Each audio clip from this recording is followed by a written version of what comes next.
That day, I received a photo.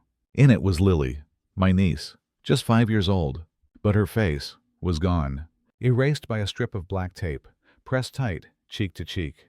Beneath the photo, a message. Messy letters, written in haste. Help us. If you don't, it will get worse. I froze. Like someone had dropped me into an ice-cold lake. I'd lived through a divorce, losing my job, even months that felt like rock bottom. But never had my heart pounded this hard. I kept flipping the photo, hoping her eyes would break through the tape. But no, only darkness. A void, swallowing her innocence. The room grew tighter. The clock ticked, each sound hammering against my skull. My pulse went wild. My hand shook so bad, the paper curled at the edges. Coffee spilled across the table, spreading like a dark stain. A stain that felt like blood. And one thought kept drilling into me. Who could do this? And why Lily? I thought about calling the police.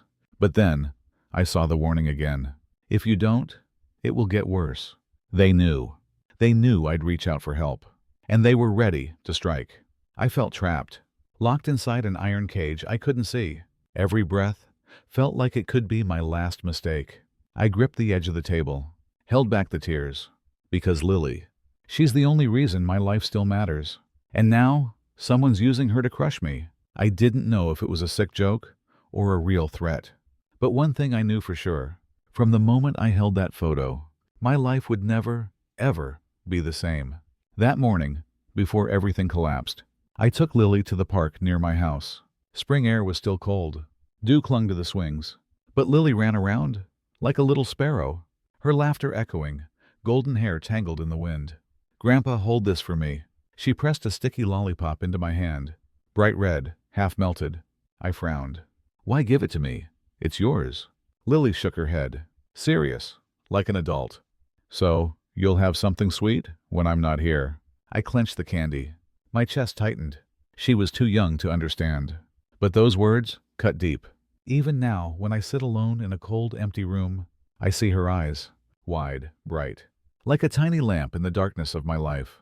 My name is David Miller. I'm 60 years old. Once I thought I had a complete family, a warm home. But my marriage of 20 years had already fallen apart. My wife left me. She couldn't take it anymore. Me buried in work, day after day. I lied to myself. Told myself, as long as I brought home money, the family would be fine. A house, tuition paid, bills covered. That would make her happy. I was wrong. What she needed was me. Dinner together. Evening walks with Sarah. Not checks, not pay stubs. I still remember Sarah's 10th birthday. I promised I'd come home early. Promised I'd cut the cake with her. But work dragged me down. A side accident kept me there until night. When I came home, the cake was gone. The candles cold. Sarah slumped on the sofa, eyes red. She asked one question. "Dad, did you forget my birthday?" I froze, but I stayed silent. I thought gifts could make up for it. I didn't know that in that moment I had carved a crack in her heart, a crack that would never heal. Sarah grew up strong, independent, but deep inside, she always longed for protection. She met Jason, married him, a young man with a bright smile and sweet promises. I tried to believe in him. Once when I slipped in the yard, he rushed over, lifted me up, and called out, "Dad, careful there!" That moment, I thought I had another son. But the light didn't last. Jason couldn't hold a steady job. One project after another, all failures. I lent him money, co-signed for him, believed again and again that he would stand on his own. But the more I helped, the deeper I sank. Sarah begged me not to give up on him. Tears streaming, she said, "He just needs one more chance, Dad." And I couldn't refuse. I'd failed Sarah when she was little. I didn't want to fail again. So I opened my wallet and my trust. But Jason never changed. And Sarah, the little girl who once clung to me in hard times, slowly became distant. Each time I hesitated to help, she cut me with her eyes, cold, sharp. "If you don't help, Lily won't be able to visit you anymore." Those words crushed me. I had already lost my wife. I couldn't lose my granddaughter, Lily. She was the only light left in my life. I still remember the day she was born, her tiny hand gripping my finger, weak but firm. Like I was given a second chance to do things right. I gave her everything. Fairy tales. Afternoons at the park. Stuffed bears she hugged to sleep. I could sit for hours, just listening to her stories from preschool. Once after a long day, she wrapped her arms around my neck and whispered, "Don't be sad, Grandpa. I'll always be here." I smiled as tears fell down my face. But that love became my chains. I let Sarah and Jason use me because I was terrified of losing the only light I had left. Lately, I sensed something wrong. Jason vanished for hours, came back with shifty eyes. Sarah avoided me when I asked. I felt something slipping out of control, but I didn't dare face it. One evening, while cleaning out the fridge, I found a small lunchbox Lily had left behind. Her favorite princess sticker still stuck on the lid. I sat down, touched it gently, and for a moment, my heart softened. Then, the doorbell rang. I stepped onto the porch, and there it was, a yellow envelope, neatly placed on the doormat. Inside, a photo, and the threat that would change my life forever. I sat for a long time, with that first photo in my hand. Every time I looked at the black tape covering Lily's face, it felt like someone was pressing it over my own mouth, suffocating me. But I kept telling myself, it has to be a sick joke, it can't be real. I set the photo on the table, poured more coffee. My hand shook so bad, half the cup spilled. The stain spread across the paper, dragging me back to memories I couldn't escape. Sarah, 10 years old, waiting for me to come home, to blow out her birthday candles. Tears in her eyes. I had failed my daughter. I couldn't fail my granddaughter, too. The next day, I gathered my courage, went to Sarah's house. Everything looked normal. Lily ran into my arms, her smile lighting up the room. For a moment, my heart lifted. Then I saw him. Jason, standing in the kitchen, beer in one hand, phone in the other. He forced a smile. "Dad, you're here early. Something wrong?" His eyes flicked away. I shook my head, said I just wanted to see Lily. He nodded, turned back, and then I noticed, on the corner of the table, a stack of yellow envelopes, the exact same kind I had received the night before. My throat went dry. I said nothing, just hugged Lily tight, before leaving. That evening, as I stepped onto my porch, I saw it. Another envelope. Yellow, no name. I tore it open. My heart hammered. This photo was worse. Crueler. Lily, sitting in a dark room. A flashlight beam cutting across her face. Tape sealed over her mouth. Her eyes wide, glassy, like she had just been crying. It tore me apart. Inside was a note. $50,000. Don't call the cops. The numbers hit me like a sledgehammer. I couldn't pretend anymore. This wasn't a joke. It was extortion. And they were using Lily to break me. I set the paper down, my hands shaking. And then I saw it. The writing. The S stretched long. The O crooked, leaning. I had seen this handwriting before. I yanked open a drawer, pulled out a note Jason had left on the fridge last week. A shopping list for the BBQ. I laid them side by side, and my chest clenched. The letters were identical. Every stroke, every messy curve. It was him, Jason. If I was right, then the kidnapper wasn't out there. He was inside our family, the father of my granddaughter. I couldn't go to the police. If I was wrong, they'd call me a paranoid old man.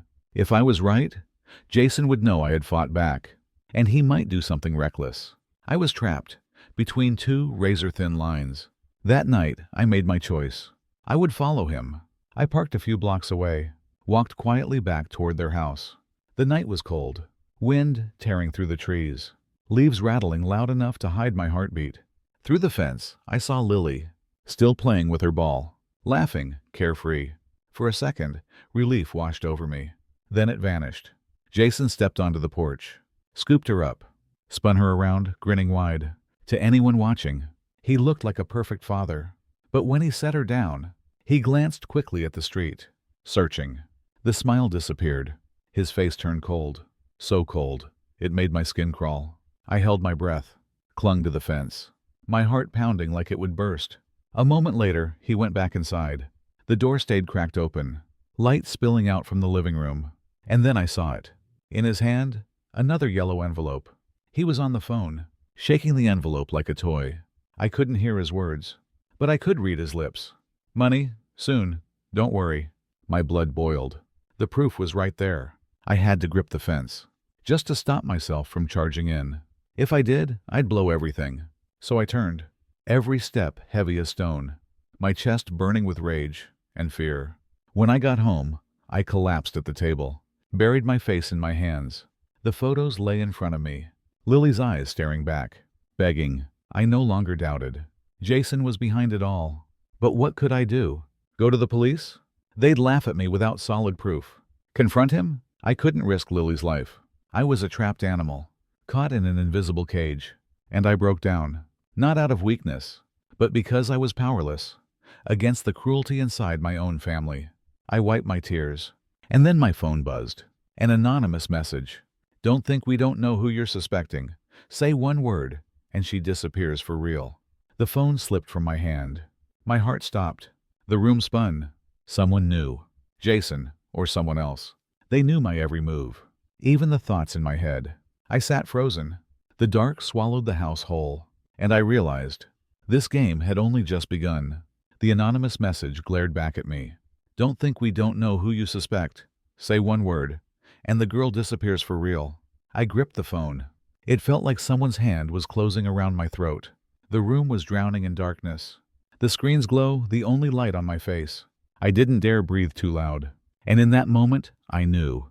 They weren't just watching me. They were inside my head. 2 days later, another envelope arrived. This time, it wasn't just a photo. A small pink bracelet tumbled out, rolled across the table. Lily's bracelet, the one I bought her at the fair, with the crooked letter L scratched into it. I remembered her tiny hand, held out so I could slip it on. But in the photo, her wrists were bound with plastic ties, the bracelet gone, her eyes swollen, shining under the harsh flashlight beam, begging for help from the darkness. On the back, a single line. Last chance, don't test us. I squeezed the bracelet, the rough edges cutting into my palm. There was no denying it now. This was real. Lily was suffering, and she was running out of time. I went to Frank, an old friend, a former cop. In a small cafe, I slid the photo and bracelet across the table. Frank, you have to believe me. This isn't a prank. They're holding Lily for ransom. He studied them, sighed. David, I get it. You're worried. But Lily's still at school, still at home with Sarah. If I bring this to the department, they'll say you're imagining things. I slammed my hand on the table. No, it's Jason. I recognized his handwriting. I saw the envelopes in his hand. You think I'm making this up? Frank's eyes softened. He put a hand on my shoulder. Listen to me. Don't confront him head on. If Jason's involved, he might be more dangerous than you think. It felt like a sentence. I was on my own. The next day, I went to Sarah's house while Jason was gone. I sat across from my daughter, laid the photo and bracelet in front of her. Sarah, look, this is your daughter. She's being threatened. You have to tell me what's going on. Her lips trembled. Tears brimmed. But her voice shook. Dad, I don't know. I grabbed her hand. Sweetheart, I missed you when you were little. But don't shut me out this time. If Jason's involved, you have to tell me. She broke, collapsed against my shoulder, whispering like a confession. I know he's wrong, but if I lose him, I lose everything. I can't raise Lily alone. Please, Dad, don't push us into a corner. I froze. She was trapped between blind love and the fear of being abandoned. But that silence could kill Lily. That night, as I fought for sleep, the phone rang. Unknown number. Hands shaking, I answered. No words, just heavy breathing. Then, a child's sobs. I stopped breathing. Lily, can you hear me? More sobs. Then the line went dead. I collapsed on the bed, heart in pieces. This wasn't my imagination anymore. Lily was out there, terrified, alone. The next day, I went back to Sarah's.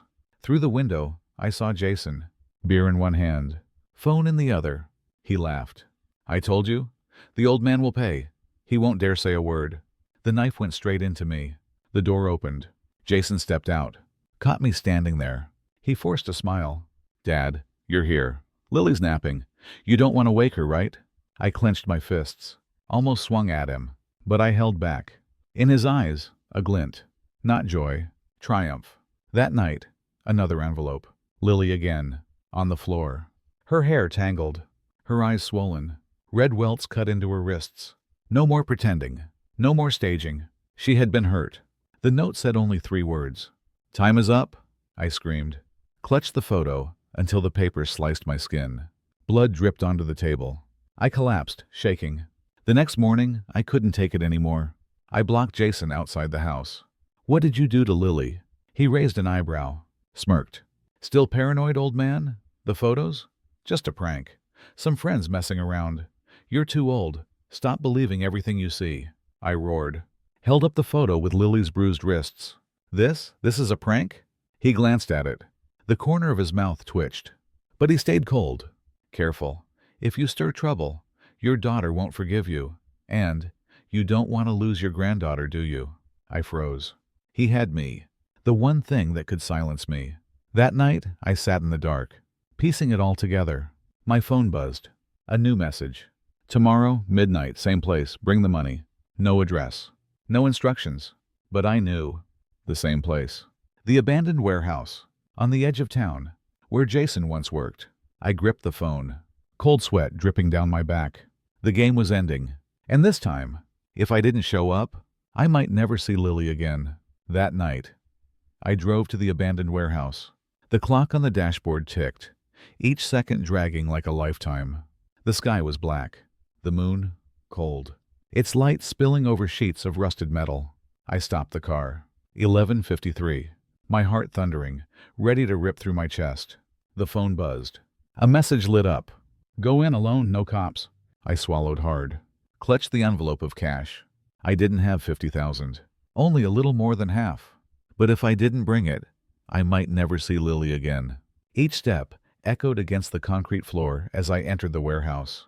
A weak yellow bulb flickered overhead, casting shadows across the dust.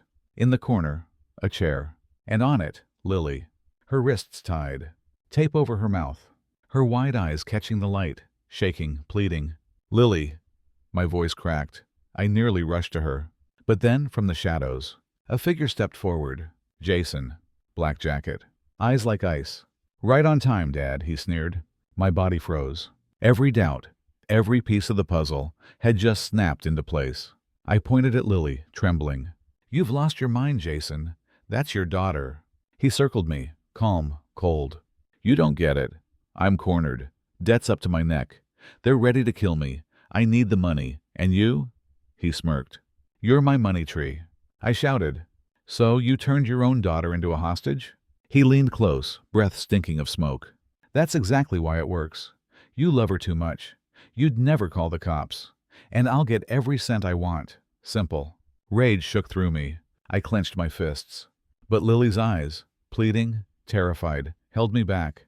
Then, dash. A voice. From the doorway. Jason, stop. I spun around. Sarah. Her face pale, eyes red. Sarah, you knew? Her head dropped, tears spilling. I didn't want this. But he said, just once, and we'd be free. I closed my eyes, let him plan it. My body turned to stone. Not just Jason. My daughter, too. Sarah, you let him hurt your child? My voice broke. She covered her face, sobbing. I thought it was just a threat. I didn't know. He'd actually tie her up. Jason snarled. Oh, stop pretending. You knew from the start. You were just too scared I'd get caught. Sarah collapsed to the floor, crying. And I shattered. Jason snatched the envelope from my hand. He counted. His eyes narrowed. 30 grand? That's it? That's all I have. I'll get the rest. His gaze flicked to Lily, and I saw the flash of violence. From his pocket, a knife, steel glinting under the yellow light. I think I'll keep her. Make sure you don't back out. No, I lunged. But he pressed the blade to Lily's wrist. Her body shook. Tears streamed down her face. One more step, Jason growled. And you'll never hear her call you Grandpa again. I froze, heart detonating in my chest. Jason, stop, Sarah screamed. She rushed forward. He shoved her back, struck her hard across the face.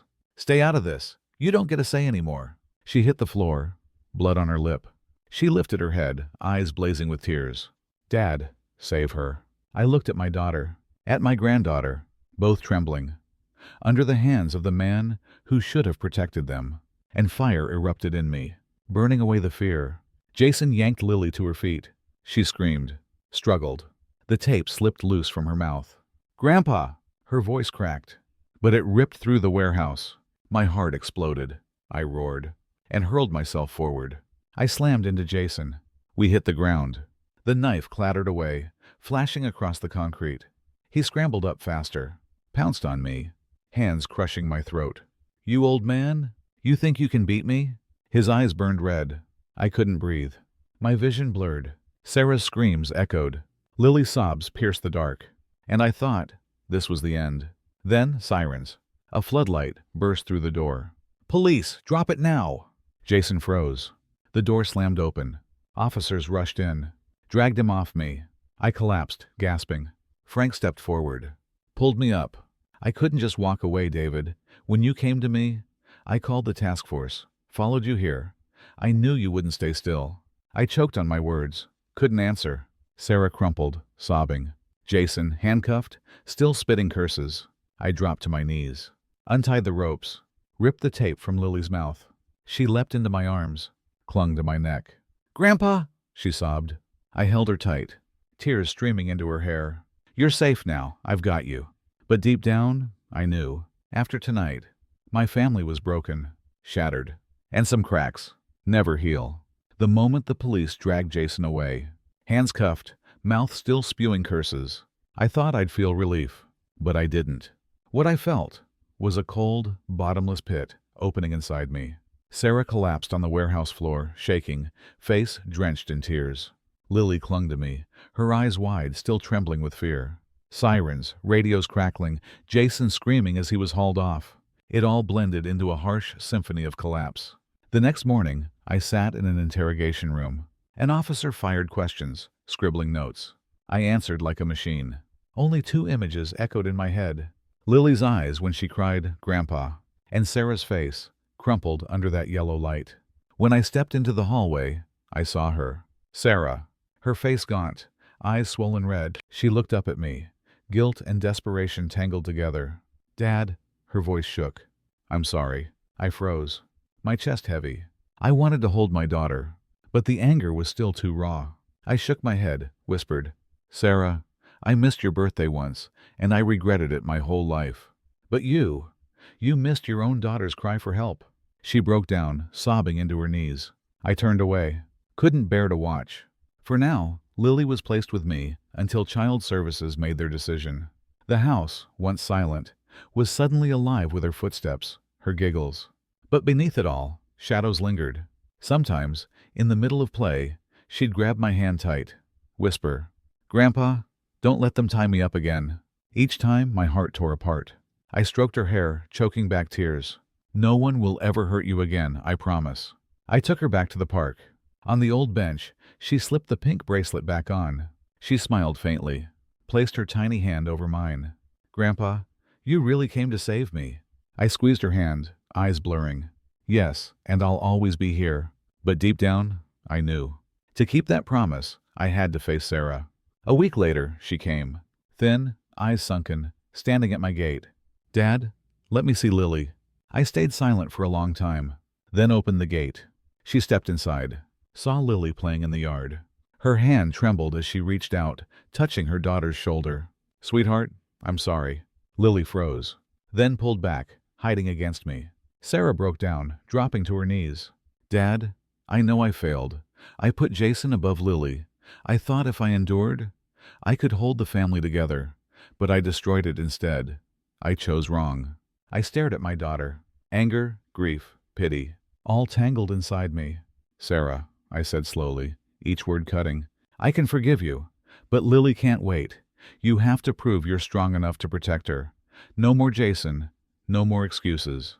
She nodded over and over, tears spilling. "I will, I swear." Days later, I found another envelope in my mailbox. No return address. Inside, a crumpled note. The scrawl, "Your family will never escape me." Signed, Jason. I froze. Even behind bars, he still reached out, still planted fear. I burned the note, watched the flames eat the paper. But inside me, the fire of unease kept smoldering. One evening, I found Lily drawing. 3 figures on the page. Me, Lily, and Sarah. An empty space beside us, clearly meant for her father. She looked up, asked softly, "Grandpa, where did Daddy go? Is he coming back?" My throat closed. No answer came. I only held her, whispered, "You'll never have to be afraid again. I promise." One night, I invited Sarah over. A simple meal. Just the 3 of us. No, Jason. No lies. No noise. The silence was heavy. Only the faint clink of silverware. Sarah's voice shook. I'll start therapy.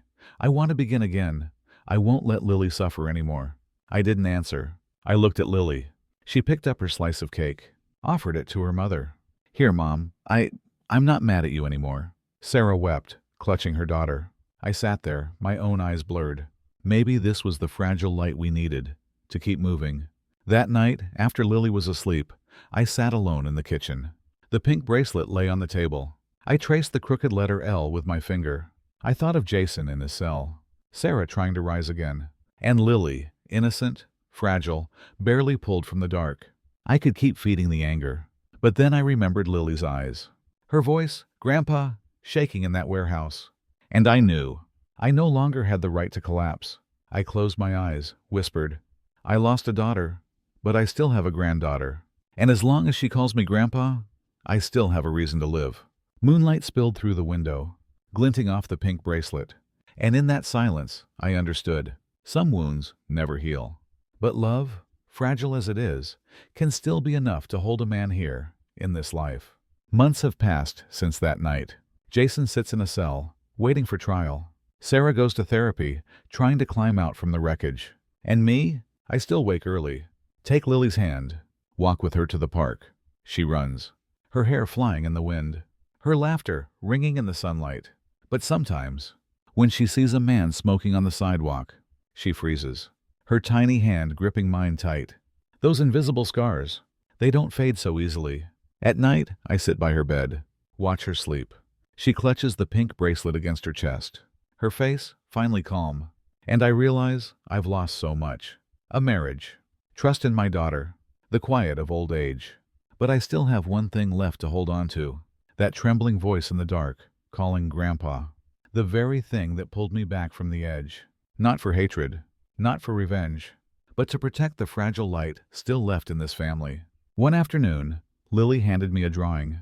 3 people, me, her, and Sarah. Beside us, an empty space. Grandpa, she asked softly, who goes here? When are they coming back? Her question cut through me like a blade. I couldn't answer. I only held her close. And I thought, that empty space will never be filled. But it will always remind me, never to let go again. That night, Sarah came by. She stood in the doorway, watching Lily sleep. Her face, caught between guilt and gratitude. Our eyes met. Neither of us spoke. Silence was the only way to admit everything had changed. But there was still one fragile thread holding this family together. Later, I closed Lily's door, sat alone in the dark kitchen. The pink bracelet lay on the table, moonlight glinting off the crooked letter L. I ran my thumb over it, feeling loss and gratitude all at once. If someone asked me what I learned through all this, I'd simply say, I lost a daughter. But it was that trembling voice, Grandpa, that kept me alive.